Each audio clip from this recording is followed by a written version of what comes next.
Selamat datang kembali di buku harian Romo Carik, yang mana pada bagian sebelumnya kita telah bercerita tentang Pagar Boto yang merupakan peninggalan dari Kadipaten Wano. Dan sekarang kita berada di sebuah masjid yang berada di desa Wano ini. Nah, Pak, kira-kira ini merupakan masjid apa, Pak? Ini masjid peninggalan para wali. Wali. Para wali. Nah, jadi kan nama di depan tuh Masjid Aliman, Masjid Jami Aliman Sunan Geseng Loa. Masjid Jami Aliman Sunan Geseng. Nah, dari namanya sendiri terdapat nama Sunan Geseng. Nah, kira-kira siapa sih, Pak, Sunan Geseng itu? Jadi ini Sunan Geseng itu adalah salah satu ulama atau murid dari Kanjeng Sunan Kalijogo. Sunan Kalijogo, beliau itu nama aslinya ya Ki Cokrojoyo. Ki Cokrojoyo. Dia adalah pendiri dari masjid ini dan sejarahnya panjang sekali, kalau diceritakan gitu nggak selesai satu hari. Selesai sudah panjang.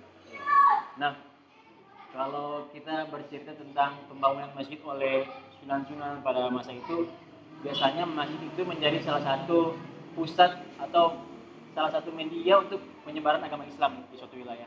Nah, apakah Masjid Sunan Geseng ini merupakan salah satu dari media itu, Pak? Jelas ya, jadi Masjid Aliman Sunan Geseng ini adalah masjid yang paling tua di Purworejo ini. Purworejo dulu kan namanya Bagelen, itu paling tua, dan ini memang dulu masyarakat awam mengenalnya sebagai Masjid Tiban. Tiban? Iya, Masjid Tiban. Tiban itu kalau dalam bahasa Indonesia, Tiban itu bahasa Jawa. Tiba-tiba ada. Tiba-tiba ada. Tiba-tiba ada masjid. Ya, jadi riwayatnya kan begini. Pada suatu hari di sekitar sini itu ada 4 sokok guru. 4 sokok guru masjid ini tiba-tiba ada, kemudian masyarakat loh kok sudah ada tempat masjid. Nah, makanya disebut Masjid Tiban. Tapi sebenarnya dari pertamanya dulu ya posisinya tidak di sini, tapi di sebelah ya sekitar 100 atau 200 meter dari sisi kiri kita ini. Namanya di pinggir kali Sigende. Dan itu dibangun oleh Kanjeng Sunan Seng. Sesuai yang kita sematkan untuk nama masjid ini sendiri. Berarti kalau dari Masjid Tiban tadi, posisi masjid itu dipindah ya? Tidak ada yang tahu, tapi yang jelas ketika masjid itu dulu ada di sana, tempat surau kecil ada di 100 atau 200 meter dari masjid yang sekarang ini. Kemudian pada suatu hari tiba-tiba di posisi yang kita sekarang ada ini, tiba-tiba ada 4 sokok guru dari masjid itu. Makanya disebut Tiban itu tadi. Terus apakah biasanya kan dalam arsitek masjid ya, ada filosofi dalam setiap sudut masjid itu pasti ada artinya. Nah, apakah di Masjid Sunan Geseng ini juga terdapat hal-hal seperti itu, Pak? Jelas ya, yang jelas konstruksi masjid ini menganut filosofi Jawa. Jadi kita ada tajuk itu hanya satu tajuk. Kalau joglo itu tajuknya loro. Joglo, tajuk loro. Nah, kalau ini cuma tajuk saja. Tajuk yang bersusun dua. Dibuat oleh Kanjeng Sunan Geseng sebagai simbolisasi, sebagai pengajaran terhadap orang waktu itu. Dulu kan ini saksi syiar agama Islam. Saksi syiar agama Islam, kemudian orang Jawa dulu kan belum mengenal tentang apalagi Al-Qur'an ya. Nah, itu kan pendekatan para wali itu ada melalui kebudayaan atau melalui hal-hal yang telah mereka kenal terlebih dahulu. Kearifan lokal ya. Kearifan lokal. Makanya di sini ada, kalau kita masuk sana, itu ada yang namanya, kalau kita menyebutnya itu Mondolan Wijoyokusumo. Mondolan Wijoyokusumo yang tepat di tengah di bawah pustaka itu ada Mondolan Wijoyokusumo. Kemudian di keempat sisi dari mondolan ini ada mondolan lagi tapi polos. Yang tadi seperti yang di tengah itu seperti itu bunga Wijoyokusumo. Bunga Wijoyokusumo pun ada filosofinya tersendiri. Filosofinya? Jadi bunga Wijoyokusumo itu kalau dalam cerita pewayangan itu adalah pusaka yang diberikan oleh Bathara Krishna atau Wisnu kepada anaknya yang bernama Bhuma. Dan Wijoyokusumo ini adalah melambangkan keabadian hidup. kesempurnaan yang urip, keabadian hidup. Yang mana siapapun yang memegang Wijaya Kusuma maka dia akan sempurna uripe, langgeng dalam kehidupannya. Begitu.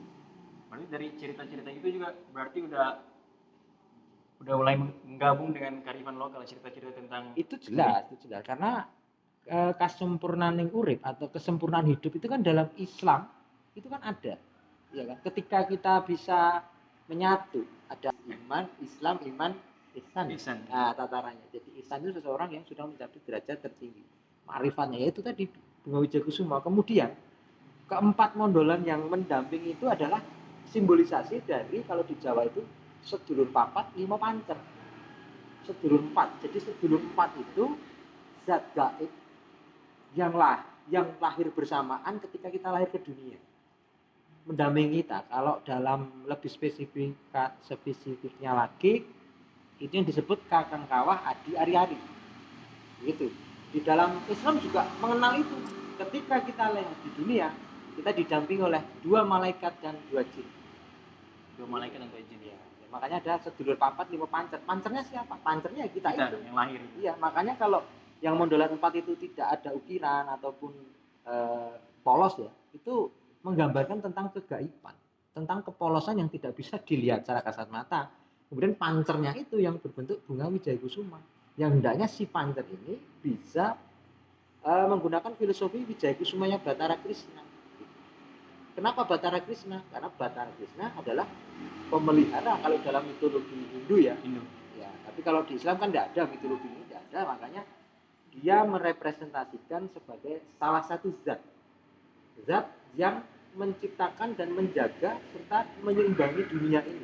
Siapa dia? Kalau dalam terminologi Islam ya Allah Subhanahu wa taala, Tuhan semesta alam itu filosofinya seperti itu. Kemudian konstruksi masjid ini ditopang dengan 16 soko atau 16 tiang, ya, 16 tiang. Ada tiang apit, kemudian ada 4 soko guru.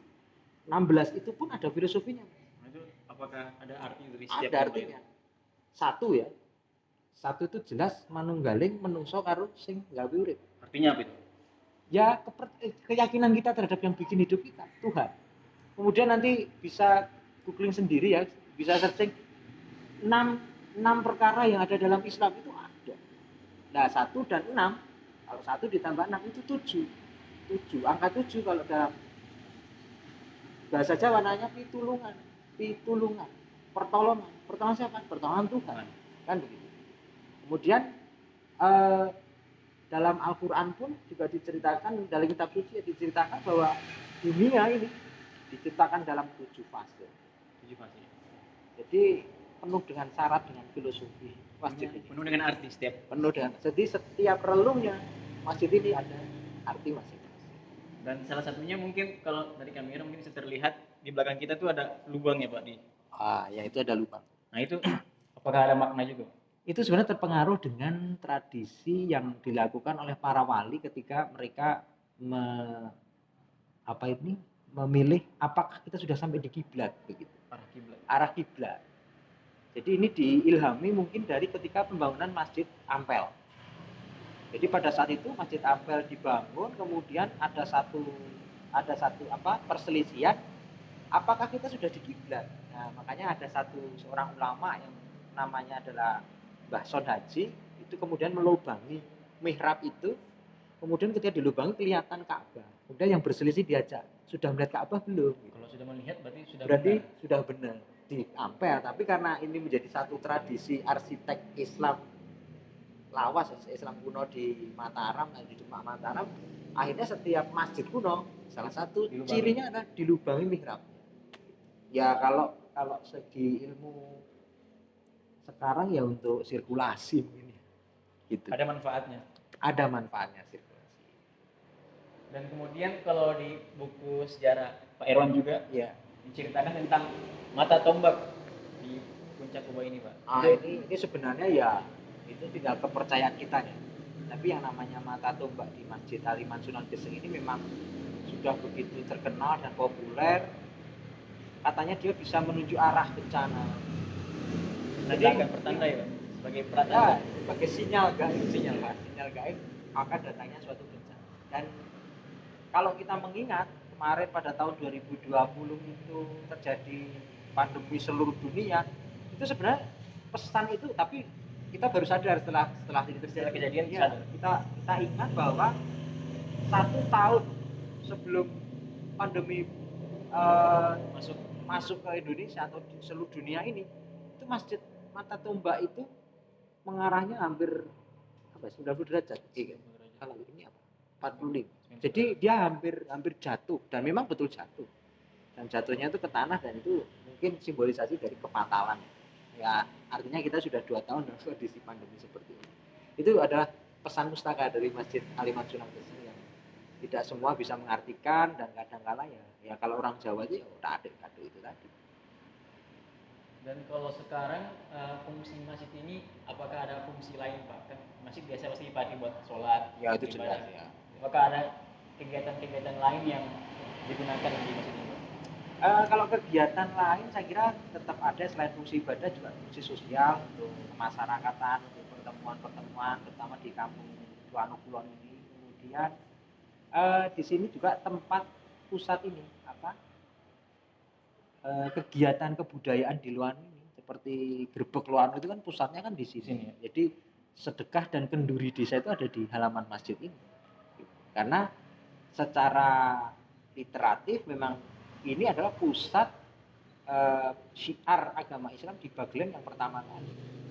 Pusat awalnya, karena itu tadi Kanjeng Sunan Geseng yang beliau adalah murid dari Sunan Kalijogo, memang diperintahkan oleh Kanjeng Sunan Kalijogo, hei Cokrojoyo, mulailah kamu membangun atau membuka hutan tanah Loano, sebab Loano adalah tempat tinggal keturunan para raja. Dan itu memang kita pada tahun 1000 ya, setelah pasca Demak kemudian Mataram Islam, itu memang ini adalah pusat kegiatan keislaman di wilayah Loano, Bagelen, Mataram itu. Dan ini kita kan tahu tadi ada pagar botol, dan ini adalah sarana penunjang dari landscape model kota Jawa kuno.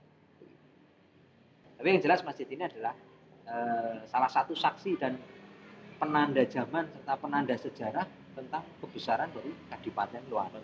Sebenarnya masih panjang lagi ya Pak kalau mau diceritakan lebih lanjut. Dan mungkin nanti kita akan berlanjut ke bagian-bagian yang lain. Misalnya nanti kita akan berkunjung ke makam Gagak Handoko dan juga museum di Loano, yang mana akan kami upload pada episode berikutnya.